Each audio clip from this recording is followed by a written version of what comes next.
Həmkarlarıma təşəkkür edirəm dəstək verdikləri üçün. Eyni zamanda bir suallar əmələ gəldi. İlk öncə demək istəyirəm ki, Razi müəllim deyir, karxanalar bağlanır. Yəni, bu bizim bu qanun layihəsinin şey deyil. Yəni, amma onu nəzərə alsaq ki, bugün ölkəmizdə həm də 2050-ci ilə qədər ki, proqnozlara görə su qıtlığının yaranacağını nəzərə alaraq bugün çaylardan qanunsuz istifadə ona gətirib çıxarılmışdır ki, bəzənləri 4 metrdən 40 metrə qədər çayın ərazilərini, qum, çınqıl hissəsini çıxardırlar.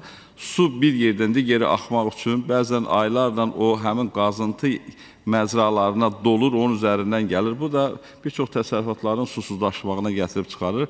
Təbii ki, yəni burada proseslər gedir. Hər halda şəffaflaşma və eyni zamanda nəzarət mexanizmlərinin qurulması üçün yəni bu bağlanmır, bağlanırsa bu boyda inkişaf necə gedir ölkədə tikinti sahəsində? Sadəcə olaraq müəyyən dəqiqləşdirmələr aparılır və bu qanun da məhz bir növü ona xidmət edir. İkinci, hörmətli Siyavuş müəllimin dediyi məsələlərlə bağlı, onu nəzərə alsaq ki, bugün hər bir çıxarılan, istifadə olunan o materialın özündən mədən vergisi tutulur. Və bugün bu proses belə olacaq. Mən indi qabaqcadan deyib, qanun layihəsinin içərisində yoxdur. Biz bunu araşdırmışıq ki, yəni hansı formada işləyəcək.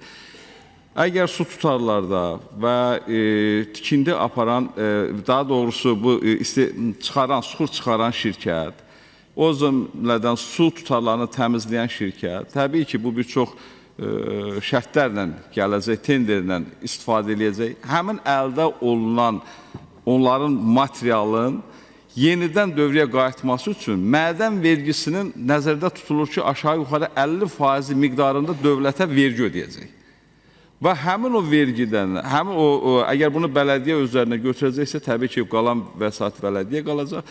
Amma rekultivasiya məsələlərini nəzərdə tutursunuzsa, konkret olaraq, yəqin bundan sonraki nəzərdə tutulacaq, təsdiq olunacaq qaydalarda, rekultivasiya məsələlərində əvvəllər indi çıxarxanalar, məsələn, sadə dildə deyək ki, daha aydın olsun, daşlar çıxarılır, gedir və sonda nəhayətdə məlum olur ki, şirkət bankrot olub, oranı bərpa eləməyə bunun imkanı yoxdur.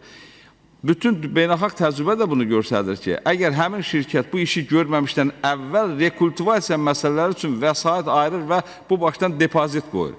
Əgər onun özü bunu etməyəcəksə belə, həmin vəsait hesabına ya bələdiyyə, ya dövlət həmin rekultivasiya məsələlərini həyata keçiriləcək. Çox sağ olun.